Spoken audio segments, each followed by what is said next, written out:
So you've just bought the ELB 500 kit. You've either got the dual to go or the one with just the one head.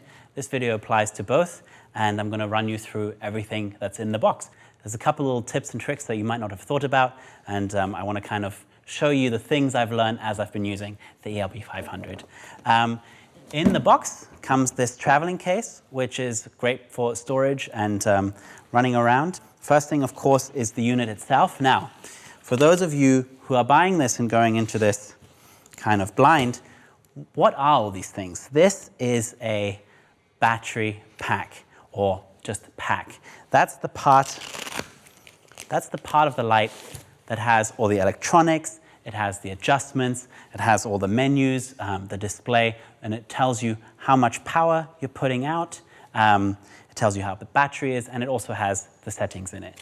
The bottom of this is the battery. It's lithium ion, and the way you take it off, just so you know, is you push on these panels on both sides, and you just let gravity do the work for you. And then when you want to put them back on, you just put it down and press it into itself, and it should just snap in just like that when you align the two terminals. So you just press these side buttons, let it come off, voila.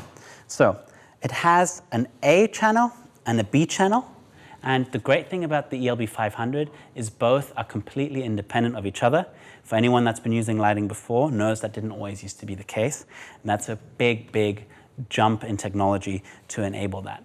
It has 500 watts of power, which I won't get into the technical details, but it's pretty good. It allows you to overpower the sunlight used correctly, and is perfect for the studio as well. I use it in both the studio and on location. In fact, I use this light more than any other light I've ever used. So that's the pack. If you want to sound like you know what you're talking about, the pack. ELB, by the way, stands for Elinchrom battery. It designates that this is a battery-operated unit. Really easy to remember. The battery, I have a spare here. One of the things that's really cool about the battery is it's actually rated. Most airlines let you just fly with this in your hand luggage. So you can, I take these on the plane in my hand luggage all the time. I've never had a problem. One of the things airlines ask you to do is tape over your terminals, which is what I do, just to use a bit of gaff tape, put it on there, and I store the gaff tape on the back, so I always have some available to do that when I'm rushing to pack at the last minute for a job. So of course, just remember to take the tape off when you land, so you can actually attach it to the unit and you don't have to call tech support because the units are taped over. That's a very embarrassing call. It has, in the battery itself, when you've taken it off, it has the little charge indicator. So when you press this little button, you get a little charge indicator, and obviously this one says it's full.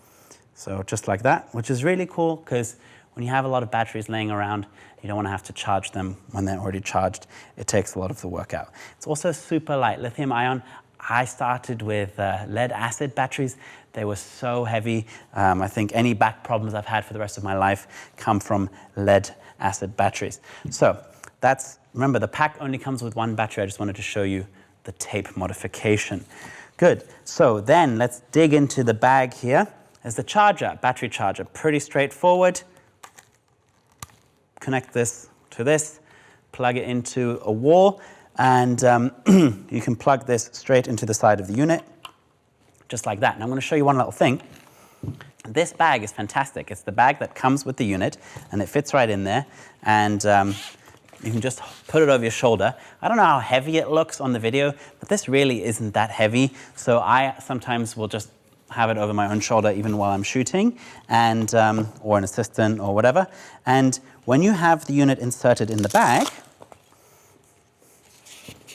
the great thing is it has these little Velcro flaps, which you can use to charge. So the charger, these flaps have a little opening that's aligned exactly with the port, the charging port on your battery. It has one on both sides, depending on which way you've inserted the pack into the bag. So you can just insert your camera charger, your battery charger right into the hole here. I found this out and I thought it's such a great feature because I really love carrying my pack protected in this little pouch. It has a little plastic sleeve over the top, just keeps some of the dust out. If it's going to be raining, I would cover it, but the ports are sort of weather sealed, but I like to be super careful, so I would use a plastic bag or something in the rain. But I have put these through their paces, and they have really done quite well. If I take that off, you can see you have access to everything on the top panel, and you can even mount this in a way that you can still get to everything, and you can press the buttons through the see-through plastic here. So then you'll have a separate box that it ships in, but you have your heads. These are the actual flash units, and there's space for them in this bag. And they have the flash coil, so this is the part that actually produces the light. Now, on these, one of the things I love about these heads is they're so small, and they really travel well in your suitcase, and I use them with modifiers, umbrellas, or just with the reflectors, the dish reflectors that come with the unit. So these just attach directly on here. So you'll see on the dish reflector, there's kind of 3 grooves, 2 that are the ones that lock fully in, and 1 that's just the guide. So you'll see, if you have a look, the first time you inspect these lights, have a look, and you'll see that where this umbrella mount is, there's a little ridge there, and that tells you that this ridge goes over that. So that's how you know how to align your reflector when you put it on. And you push it on, and then there's this little button here. Press this down, and it locks in like that. When you press it back down to unlock it, it comes out like that, and you can take it off. It's very simple, but it's a good thing to learn as soon as you have your new kit, and you just want it to lock in. It makes a very satisfying clicking sound when it's locked in.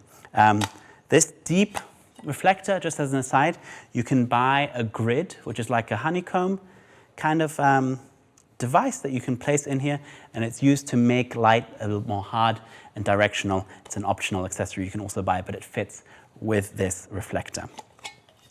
And you also have a shallow reflector in here, which I like to use if I'm using this with a shallow umbrella or anything like that. And again, it has those same grooves. And you'll notice also that both of these reflector dishes have a hole to fit umbrella shafts, so that you can easily mount an umbrella on these units, just like that. So I actually like to keep this on because it protects my bulb a little bit, or I use the deeper one when I'm being lazy and I don't want to put this back on, like I can store them in my studio. And then what else do we have in here? We have a rain cover for the entire case. And the last thing in the box is a sync cord. Now, you can Google what that is. I'm not going to do a whole description of that, but basically it's a way to get your lights to talk to the camera, so that your camera, when the shutter goes off, your light knows when to fire. There's many instructional videos on how to do that. And with Elinchrom, the beautiful thing is you can also use wireless solutions, because it can get a little bit clunky. If you're photographing children, animals, or any human beings really, they're going to trip over these sync cords. Trust me, I know, and it gets expensive. So what I do is I get either one of various options for wireless triggers that Elinchrom has. And the beautiful thing about this is the EL Skyport. I call it a dumb trigger. It just tells the camera to fire. You can also change the power. Sorry, it tells the flash to fire, and you can also change the power of your Elinchrom lights right from the remote. You put this on top of your camera, and when you hit the shutter, it communicates to this, and it makes the flash fire exactly at the same time. This is the transceiver, so this is sending the signal, and the receiver that receives the signal is built into the unit already, so it works with Elinchrom triggers. It's really fantastic. There's also the Skyport Pro, which does advanced features like TTL and high-speed sync, which is for the larger Skyport Pro. The thing you need to know with the Skyport Pro is it's unique for each camera. There's one for Nikon, Canon, Sony, Olympus, and Fuji, so you just need to make sure you buy the correct one for your system. They don't come in the ELB 500 kit because you need to buy them specific to your camera, and not everyone wants to use a unit that can't use all the features of the pack. So If you don't have a wireless trigger, you can use the sync cable. It's got a regular audio mono jack at the end, and that goes into the side of the unit over here. Very simple. And that will trigger your light via a cable. Now let's connect the head, and we're going to make sure everything's firing and our pack is happy. There we go. And we're just going to connect this. Now, if you look at this plug, put this down, there's a little divot that you want to know where it is, right in here, which is useful to notice where it is, because when you open the cover for the A port, I always use the A port first and the B port second, seems to make sense, then you can see there's a little cut out where that divot will fit perfectly, and you connect it just like that, and it goes right in, and then you push the little ring down to tighten it, and that will make sure all the ports connect. Then make sure you do that before you turn the unit on. Just make sure you're safe, you don't have any short circuits.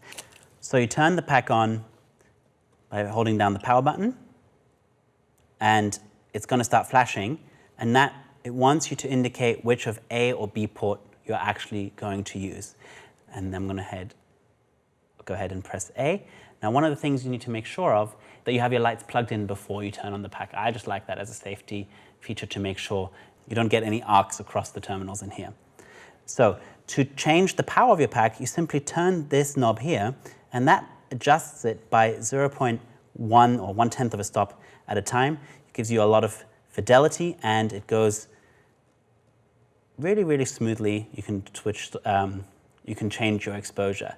The other thing is here, you can press here to change the pack a full stop at a time, and it even has a little readout that tells you the flash duration at that power level. So if we go down to, for example, the lowest power, 0.1, flash duration is 3,401 of a second. It's very hard to say. And one of the things that's really great, I actually did a shoot in a cave with these, and it was the first time I was able to turn my light low enough. The ELB 500 really enabled this, where it's putting out so little power that I'm not overpowering. I wanted the cave as had like a headlamp. I didn't want that to be overpowered by my flash, so I was able to go super low on these ELB 500s and not kind of blast too much light at them. So it's a really versatile pack for that. And of course, you can use this button to turn on your model light, which of course I wouldn't necessarily shoot with, but some people really like it. And if you don't have a lot of ambient light in your studio, this is really great to use so that everyone can see and your camera can focus while you're shooting. I'm just going to put everything back in the bag, and I'm going to show you a couple of features about the bag. I'm going to turn the light back off, hold that down, unscrew this.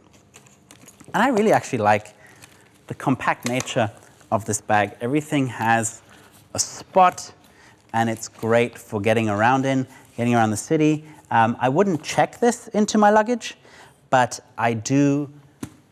This is rated for carrying on the plane, and there's a couple of features that make that actually much easier. So if you are eagle-eyed and you have a look in the bag, there's these straps, and you can use them in myriad ways to attach tripods and stands on these loops down here. You can get inventive with that. There's a carrying strap included as well, which attaches to these loops on the side, so you can put it over your shoulder. And if you look on the other side, there's a pouch. You can put paperwork, or anything that needs to lay flat in there. And this can just go over. If you have a rolly case with a handle, it can slip through there, and it's really nice and snug, so it doesn't kind of twist off as you're going on the plane. And this is perfect for putting in the overhead bin. So that's your ELB 500.